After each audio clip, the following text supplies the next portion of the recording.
Hello everyone, welcome to Sriram's IAS YouTube channel where we cover daily current affairs for you. This is your mentor Arzu Kakkar, and in this particular session we'll be talking about the important articles dated 21st of March 2023 with some previous year questions. So I'm seeing daily एक aspirant है, अब उनका नाम जो है that is hold on, तो but he is regularly giving the answer. So well done.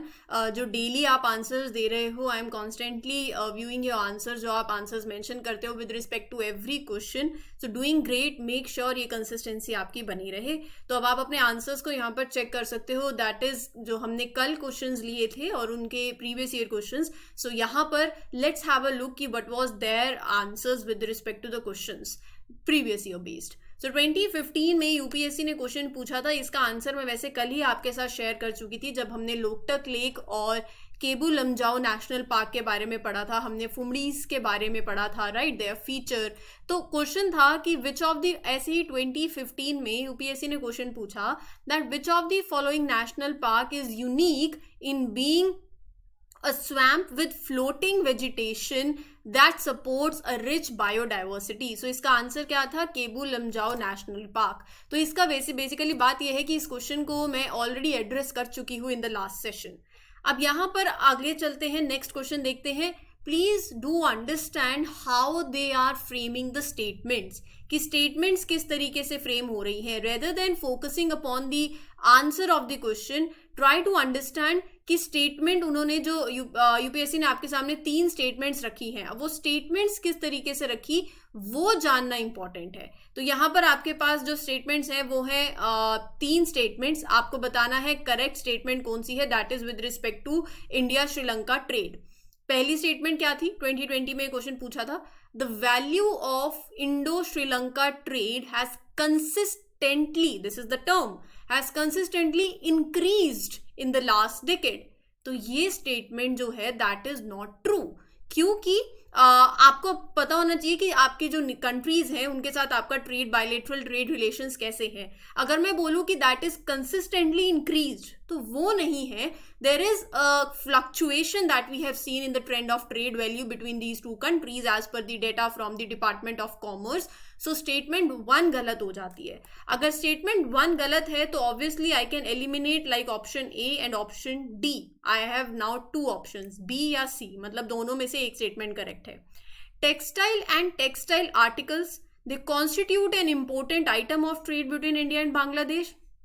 ये बिल्कुल सही बात है. तो मतलब आंसर तो चलो आपको पता चल ही गया कि सेकंड ऑप्शन इसका आंसर है. लेकिन एज आई सेड, आंसर से ज्यादा इंपॉर्टेंट है टू अंडरस्टैंड क्वेश्चंस किस तरीके से आपके सामने प्रेजेंट हो रहा है. पहले तो आपको ट्रेंड पता होना चाहिए, इंक्रीज हो रहा है, डिक्रीज हो रहा है कोई भी ट्रेड रिलेशन. दूसरी बात, 2 कंट्रीज के बीच में इंपॉर्टेंट आइटम ऑफ ट्रेड क्या है.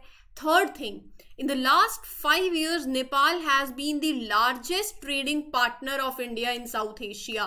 तो आपको basically region wise south Asia में इंडिया का लार्जेस्ट ट्रेडिंग पार्टनर कौन है और वैसे इंडिया का लार्जेस्ट ट्रेडिंग पार्टनर कौन है, कि लास्ट 5 ईयर से है, ये रिसेंटली बने, लास्ट ईयर ही ऐसा हुआ. तो बेसिकली बात यह है कि आपको एक ट्रेंड पता होना चाहिए. तो यहाँ पर statement 3 is also not correct according to the data in 2016-17 के हिसाब से. Bangladesh is the India's largest trading partner in South Asia. तो मतलब रीजन स्पेसिफिक भी आपको मालूम होना चाहिए. Then comes Nepal, Sri Lanka, Pakistan, Bhutan, Afghanistan, Maldives, right. So India का एक्सपोर्ट जो है आपके नेबरिंग कंट्रीज में, साउथ एशिया रीजन में किसके साथ कितना है, वो एक जनरल अंडरस्टैंडिंग.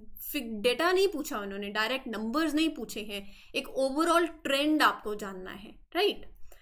2019 में यूपीएससी ने पूछा कि which of the statements given above is और are correct.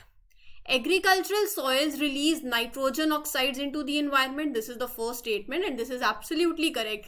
Nitrous oxide emissions, they arise from nitrogen leaching, runoff from the agriculture soils, जो finally they drain into the streams, rivers, estuaries, right? तो statement 1 यहाँ पर correct हो जाती है. अगली statement कहती है cattle release ammonia into environment. This is also very correct. Cattle ammonia is the common by product of the animal waste due to different other reasons. But यहाँ पर yes, this is the right one. Emissions of ammonia from the livestock farming, they are responsible for acidification, for eutrophication in the environment. तो यहाँ पर ये statement भी correct है. Third statement कहती है क्या, poultry industry releases reactive nitrogen compounds environment, बिल्कुल है रिएक्टिव नाइट्रोजन लाइक एमोनिया, वही निट्रेट, निट्रिक ऑक्साइड, निट्रस ऑक्साइड, तो लाइवस्टॉक एंड पोल्ट्री दोनों रिस्पॉन्सिबल हैं। तो यहाँ पर तीनों ही स्टेटमेंट जो हैं वो करेक्ट हैं। एनवायरमेंट सेक्शन से अगर आप cattle, live stock, poultry industry के बारे में अगर पढ़ते हो तो वो कौन कौन से पॉल्यूटेंट्स या जो रिलीज होते हैं एनवायरनमेंट में, क्या वो रिस्पॉन्सिबल हैं या नहीं है, तो एक जनरल आइडिया उसके बारे में भी रख लीजिए, ठीक है। ओके, अगला स्टेटमेंट, क्वेश्चन 2020 में यूपीएससी ने पूछा, in the context of India which of the following is और are considered to be practices of eco friendly agriculture. If I am saying eco friendly agriculture अपने को लेकर आना है, तो यूपीएससी ने पूछा कि क्या क्या प्रैक्टिसेस हैं that we can follow so as to have this eco friendly agriculture, right. तो crop diversification, legume intensification, and then the other one that is tensiometer use, fourth is vertical farming। तो यहाँ पर crop diversification बिल्कुल अगर होगा तो it will help in, it is one of the option for obtaining more stable farm incomes, improving the natural resource uses, environment sustainability होगी। अगर मैं लेग्यूम इंटेंसिफिकेशन की बात करूँ, yes it is also sustainable way of crop production intensification, right, where farmers concentrate on the resources, they expand their energy on the small piece of land rather than thereby reducing the demand, labor demand। तो यहाँ पर ये statement भी, option भी correct है। टेंसियोमीटर्स, yes they are used in the irrigation scheduling, ताकि farmers they are able to manage and determine कि कब पानी देना है, when to water, right, so this is also right one।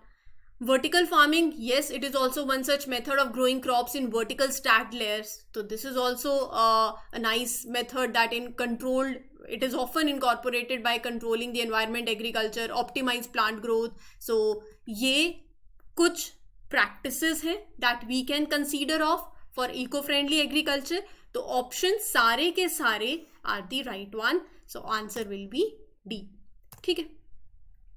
ये आज in the starting of the lecture only I am giving you a homework. ये session अगर आप ऑब्वियसली पूरा सुनना है, बहुत इंपॉर्टेंट है, तो इस सेशन के दौरान आपको इस क्वेश्चन का आंसर मिलेगा। तो ये क्वेश्चन आपका होमवर्क है, make sure you write the answer, जैसा मर्जी आंसर लिखो, doesn't matter at all when you are a beginner. तो but have this habit, inculcate this habit of at least writing the answer. लिखो तो सही, अब वो टूटा फूटा आंसर भी लिखोगे मैटर नहीं करता, वो अपने आप बिल्डअप होती जाएगी, लेकिन try to write the answer, right. Mains question में आज का क्वेश्चन है, इन प्रीवियस ईयर क्वेश्चन ही है, 2016 में यूपीएससी ने पूछा मेंस में, enumerate the problems and prospects of inland water transport in India. तो यहाँ पर ये क्वेश्चन को लिखने की कोशिश करना, इसका कंटेंट कुछ आपको आज के सेशन से मिलेगा। हम रैकून डॉग्स के बारे में पढ़ेंगे आज, और ये प्रीलिम से आपके लिए इंपॉर्टेंट हो जाता है। और अगर आप इसकी स्टोरी लाइन जानना चाहते हो तो मैंने एक शॉर्ट वीडियो प्रिपेयर करी हुई है, श्रीराम IAS के चैनल पर अवेलेबल है, तो मेक श्योर कि आप वो एक बार देख लो। उसमें क्या है ना, ये डॉग्स न्यूज़ में क्यों है, क्या इनका लिंक है कोविड-19 के साथ, वो स्टोरी लाइन समझ आ जाएगी। और प्रीलिम्स में स्टोरी लाइन से ज़्यादा इंपॉर्टेंट है डायरेक्ट रैकून डॉग्स के बारे में जानना, तो यहाँ आज उसको कैटर करेंगे।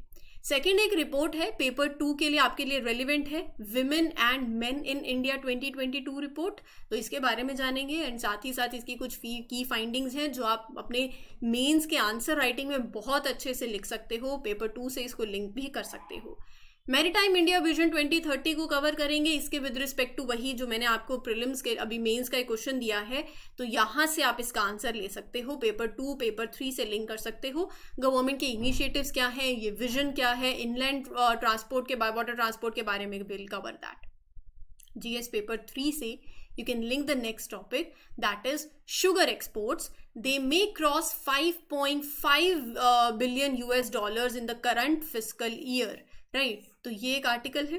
फिर हम gulf of Mannar marine national park के बारे में पढ़ेंगे, और साथ ही साथ यहाँ पर हम डिस्कस करेंगे about just a minute, about seaweeds, right, and then GS paper 2 से आप लिंक कर सकते हो writs in Indian constitution, that we will talk about in detail with respect to, ये न्यूज़ में इसलिए रहे because of the Punjab case जो भी चल रहा है इशू, तो उसके विद रिस्पेक्ट टू में हमें स्टोरी लाइन में नहीं वापस एंटर नहीं करना, we don't want to go in politics, उसके लिए अलग वीडियो बना देंगे, बट यहाँ पर आपके एग्जाम से जहाँ से सवाल बन सकता है उसको कैटर करेंगे। तो आई थिंक ओवरऑल आपको समझ आ गया है कि आज हम क्या कवर करने वाले हैं, तो let's have a look over the first one. अच्छा, इसकी पूरी डिटेलिंग शॉर्ट वीडियो में अवेलेबल है, जो मैं आपके लिए पढ़ देती हूँ रीसेंट कॉन्टेक्स्ट फिर भी। A new analysis of the genetic data, I hope that you all know, that was collected from the Huanan seafood market in Wuhan, China. They have linked this coronavirus जो originate हुआ to raccoon dogs, adding evidence to the belief that pandemic might have originated from this infected animal sold at the site. इसकी बात कर रहे हैं और इसके पीछे का इन्फॉर्मेशन आई हैव सेड, यही जो मैंने बताया कि इसका ओरिजिनेशन जो है कोविड का इससे लिंक कर रहे हैं, तो उसके बारे में शॉर्ट वीडियो है। रेकून डॉग्स के बारे में थोड़ा सा जान लेते हैं specifically. So these dogs belong to canid family, important, they are closely related to fox, मतलब डॉग नाम है बट दिखते बेसिकली रिलेटेड टू फॉक्स। आप शक्ल देख सकते हो, इनका फेस देख सकते हो, शक्ल देख सकते हो। चलो anyways, so if they say that they are the only canids that hibernate during the winter, this is a correct statement. Only term है लेकिन फिर भी करेक्ट है, तो ये याद में रखना, yes these are the only species that hibernate, canid that hibernate during the winter. अब यहाँ पर 2 स्पीशीज है ऑफ द रेकून डॉग्स, तो आप उनका नेम अगर बड़ा नाम है बट फिर भी एटलीस्ट थोड़ा सा माइंड में रहेगा तो ध्यान में रहेगा। नेक्ट्रिएटिस प्रोसिनोइड्स and the common raccoon dog, that was a species that was in the Wuhan market, and Nistriatus p vivirinus, the Japanese raccoon dog, right? तो जापान में तो इन्हें they are known as tanuki also, तो ये term भी इनके लिए use करी जाती है, राइट? तो ये जो साइंटिफिक नेम्स हैं, ये आई में प्रोनाउंस इट रॉन्ग, कोई मतलब बात ये है कि आपके ये जो साइंटिफिक टर्म्स हैं आपके माइंड में रह जाने चाहिए, और यहाँ पर at least 2-3 bar in scientific names को देख लोगे, इन स्पीशीज के नाम को। अगर कल को यहाँ से इनके नाम से सवाल उठ गया कि raccoon dogs these are the species और इनके नाम क्या क्या हैं, तो वो बस आपको वो पता होना चाहिए। जापानीज रेकून डॉग का क्या साइंटिफिक नेम है, that is this one, and the other one is this. तो 2 species of raccoon dogs I have mentioned, they are omnivorous and relish food sources such as rodents and berries। तो इसके बारे में मैंने आपको share किया, मतलब कल वाले सेशन में ही I have told about the raccoon dogs, वहाँ पर भी इसको थोड़ा सा इलेबोरेट किया था कि जैसे यूरोप की मार्केट में दे थॉट कि it is a threat to their ecosystem, local ecosystem. हर एक कंट्री का अलग अलग व्यू है। जापान में they are considered like a financial luck की तरह इनको देखा जाता है, एंड चाइना में जो इनकी फर है वो प्रोडक्ट मार्केट है वहाँ पर, और यूएस जो है वो लेता भी है, राइट? तो हर एक कंट्री का अपना अपना है। जहाँ Europe as a threat consider करता है, वहीं जापान इनको वाइस वर्सा, उनका एक बेसिकली एक पॉइंट ऑफ व्यू है, आप बोल सकते हो। So these dogs are originally from east Asia and commonly found in the parts of China, Korea and Japan. Please do remember that, where they are known as tanuki. तो ये आपको याद में रखना है। अब थोड़ा सा चलते हैं डिजिटल इंडिया की तरफ, और ये टॉपिक जो है आपके 2018 में प्रीवियस ईयर क्वेश्चन में एक सवाल आया, इससे सवाल किस पे बन रहा है वो इम्पॉर्टेंट है। विच ऑफ द फॉलोइंग इज और आर द एम और AIIMS of the digital India plan of government of India. 2018 में सवाल पूछा, 3 स्टेटमेंट्स थी कि जो फॉर्मेशन है of India's own internet companies like China did, this is the aim of digital India plan, कि formation of India's own internet companies like China, establish a policy framework to encourage overseas multinational corporations that collect big data to build their large data centers within our national geographic boundaries. ये aim है digital India plan का. Connect many of our villages to the internet and bring Wi-Fi to many of our schools, public places and major tourist centers. ये aim है digital India plan का. मतलब बताना है या नहीं, तो try to solve this answer, और फिर इसको कैसे हमें ऑप्शंस को देखना चाहिए, कैसे हम आंसर पे आ सकते थे, वो मैं आपके साथ कल शेयर करूंगी। अगली एक रिपोर्ट है women and men in India 2022 report, that is released by ministry of statistics and programme implementation. अब यहाँ पर ये रिपोर्ट क्या कहती है, कुछ फाइंडिंग्स हैं जो आपके मेंस में आपको हेल्प कर सकती है when you are writing an answer. The sex ratio at birth it went up to 3 points. हमने देखा है UPSC is very fond of asking these things in prelims in the form of trend, right, rather than just giving a direct number और data. वो आपसे trend जो रहा है, increase decrease, ये पूछती हैं. तो try to remember that sex ratio at birth went up by 3 points from 907 in 2018-20 from basically from to 907 to 904. तो बेसिकली आप ये ध्यान रहे हो 2017 से 2019 इट वाज 904, बट अभी it went up to 3 points और वो हो गया है 907, राइट, इन 2018-20. इंडिया का सेक्स रेशियो दैट अगर मैं बात करूँ दैट इज फीमेल्स पर 1000 मेल्स, तो वो इम्प्रूव हुआ है. तो वो क्या इम्प्रूव हुआ है, it is and it is further expected to improve to 952 by 2036. 2011 में 943 से we can see that it will significantly improve to 952 by 2036. Labours force participation की बात करूँ तो India's labours force participation rate for those above 15 years of age has been on the rise. वो भी increase हुआ है सिंस 2017-2018. लेकिन if I से विमेन्स और मेन के पॉइंट ऑफ व्यू से बात करूं तो womens are severely lagging behind the men. Rate you can see 77.2 for males and 32.8 for females. इसमें बहुत से सोशो इकोनॉमिक कंडीशंस भी आ जाती हैं इस नंबर को अगर मैं बात करूं तो, right. So no improvement in this disparity over the years. तो अगर पूछ लिया जाए लेबर्स फोर्स पार्टिसिपेशन में इम्प्रूवमेंट नहीं, सेक्स रेशियो में improvement yes. Population growth downward trend देख रहा है फ्रॉम 2.2% इन 1971 टू 1.1% इन 2021. तो ये बिल्कुल सही है. And this in absolute figures it translates into 1.2 billion people with 48.5% female population, ये सेंसस के हिसाब से है, to an expected 1.5 billion in 2036. Marginal improvement देखने को मिलेगी in the female population share. पहले 48.5% और अभी 48.8% वी कैन एक्सपेक्ट. जब मैं पॉपुलेशन की बात कर रही हूँ बाय 2036, तो this much is the percentage with respect to the female population. Gender disparity in wages कुछ कम हुई है. रिपोर्ट हाईलाइट कर रही है कि men in the rural areas they earn more than the women in the urban areas. Gender disparity है. And the average wage earned per day by the casual laborers in the work other than the public works only exacerbates this disparity.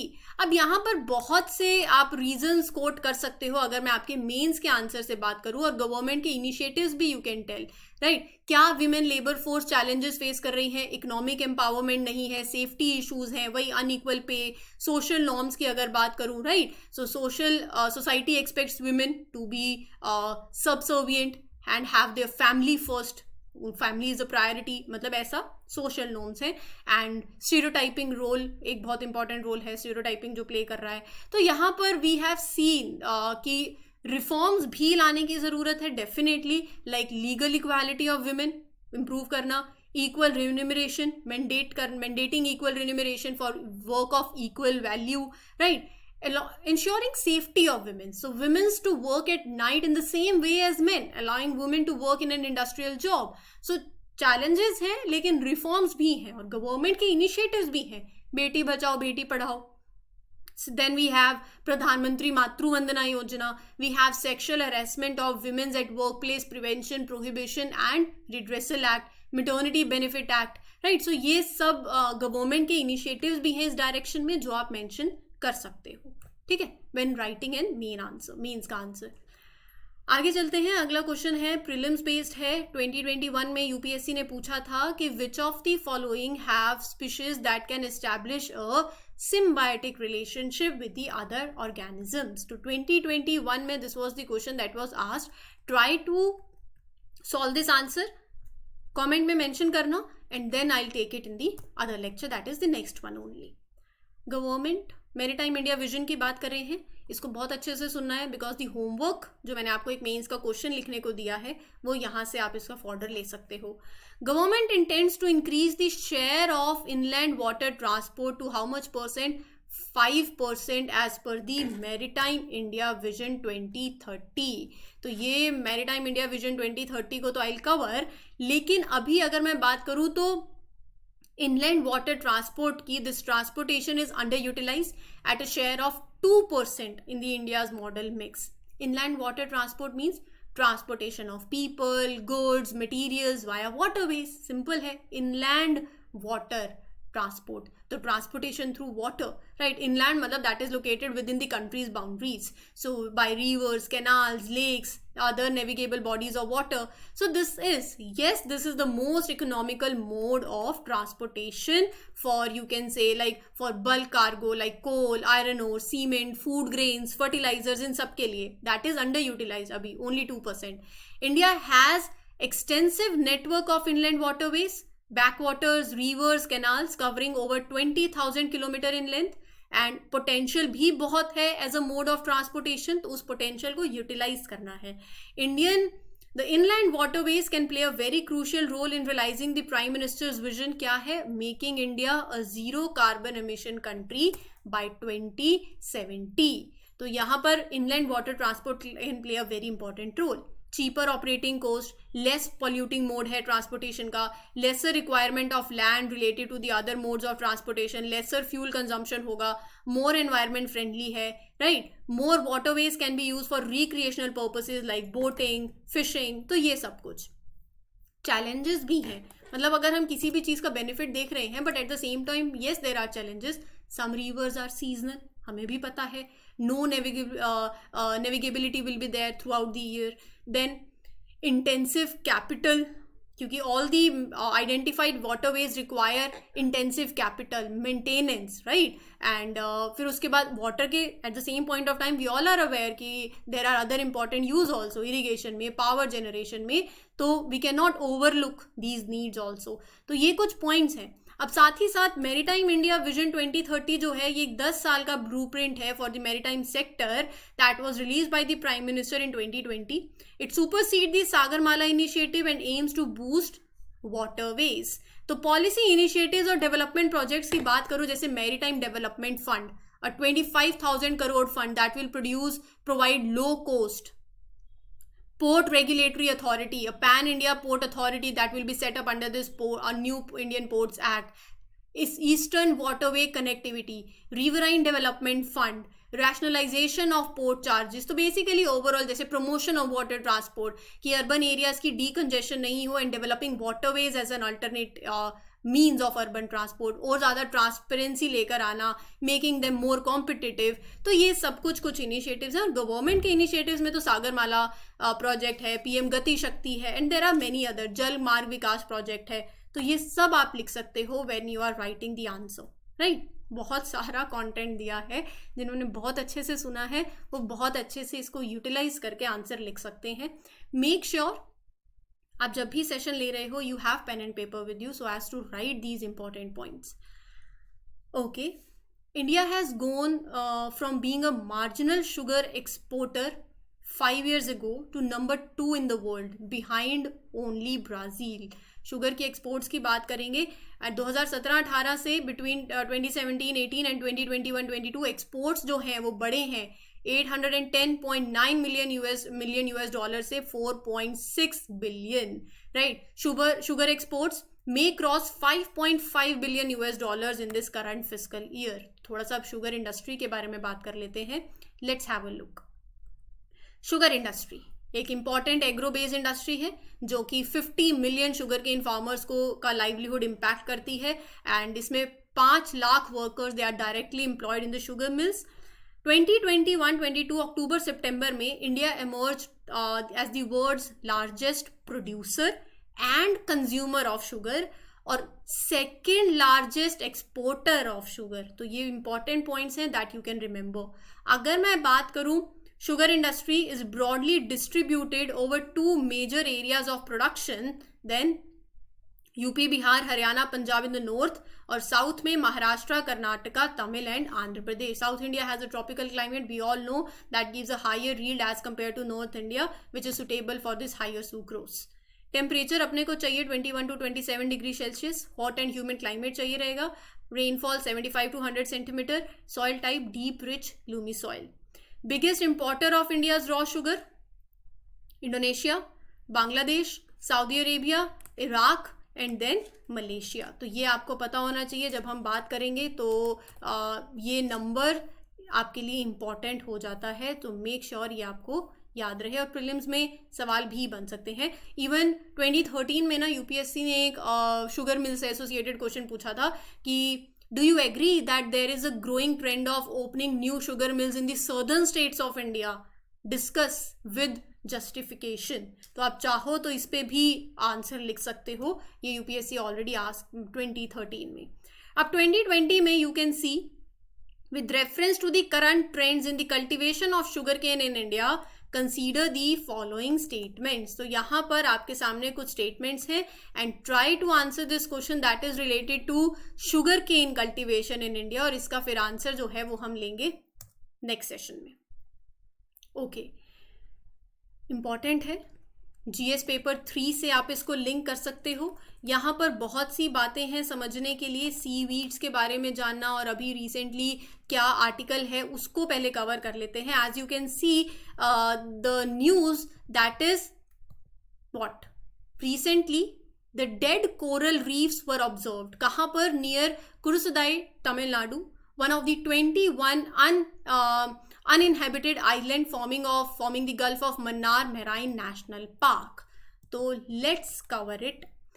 यहाँ बात हो रही है the primary reason की that we found the dead coral reefs because of a seaweed species। अब वो जो seaweed species है ना, वो कौन सी है? वो ये है, ये टर्म याद में रखना, this is a seaweed species that is Capophycus alvarezi। तो ये टर्म बस पूछ लिया जाएगा, this was in news, it is associated with. तो एक ये सीवीड स्पीशीज है, that is one of the primary reason for the that we have seen the article regarding the we have found the dead coral reef that were observe near Tamil Nadu. पहले तो seaweed पता होना चाहिए। Seaweed is the name that is given to many species of, जैसे marine algae, plants that grow in the water bodies, right. Seaweed कहाँ मिलते हैं? Seaweed is found on the shores across the world, but it's more commonly a staple in the Asian countries. अब seaweed के ना significance भी है, तो significance क्या है? सिग्निफिकेंस ये है कि yes they have numerous benefits, source of nutrition है, एंटी माइक्रोबियल एजेंट्स हैं for the medicinal purposes, and they contribute to the economic growth through its use in manufacturing. एक बायो इंडिकेटर की तरह they act as, right, absorbing the excess nutrients, तो they have a significance. तो इसी के चलते Tamil Nadu, there was a project of Tamil Nadu's propose seaweed park, लेकिन अभी उसके लिए yes India is cultivating around 34,000 tons of seaweed, और farmers are engage in the seaweed farming primarily, जो मैंने आपको यहाँ पर टर्म बताया कपाफाइकस। तो अब बात ये है ना, ये जो सीवीड है, अगर आप ये टर्म देखोगे, that is IUCN list this as the invasive species।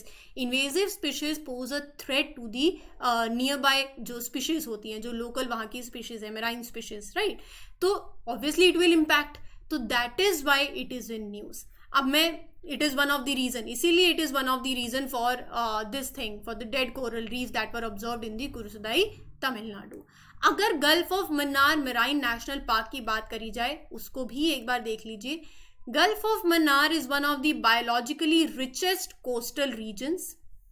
Map में देखो, Gulf of Mannar of all the mainlands of India, first marine biosphere reserve है in the South and Southeast Asia। India में Gulf of Mannar region in Tamil Nadu is one of the major coral reef areas। total 4 हैं Gulf of Mannar, second is Gulf of Kutch in Gujarat, third is Lakshadweep, and fourth is Andaman and Nicobar Island। This Gulf of Mannar Marine National Park is designated as a biosphere reserve, a reserve that encompasses a chain of 21 islands and adjoining coral reefs off the coast of Ramanathapuram and Tuticorin district, right? तो ये है आपका important information that is related to Gulf of Mannar Marine National Park। Make sure, जो मैंने आपको एक mains के question वैसे तो एक इस सेशन के दौरान शुरू में ही दे दिया था, और एक शुगर मिल से रिलेटेड मैंने आपको एक क्वेश्चन दिया है, वो भी अगर वो चाहो तो आप लिख सकते हो। तो आज के सेशन के लिए इतना ही है। And the other important topic that is writ jurisdiction, उसके लिए एक शॉर्ट वीडियो क्रिएट करेंगे जहां पर इंपॉर्टेंट रिट ज्यूरिसडिक्शंस के बारे में हम कवर करेंगे, that is important from your exam point of view, right. So stay tuned for that, make sure आप शॉर्ट वीडियो जरूर देखें ताकि रिट ज्यूरिसडिक्शन के बारे में आपको चीजें भी क्लियर हो जाए। और ये सेशन अगर अच्छा लगा है, लाइक शेयर सब्सक्राइब करना मत भूलना, and try to mention the answers in the comment section also. This is your mentor Arzoo Kakkar signing off. We'll meet you tomorrow with other set of current affairs. Till then, take care everyone. Happy learning.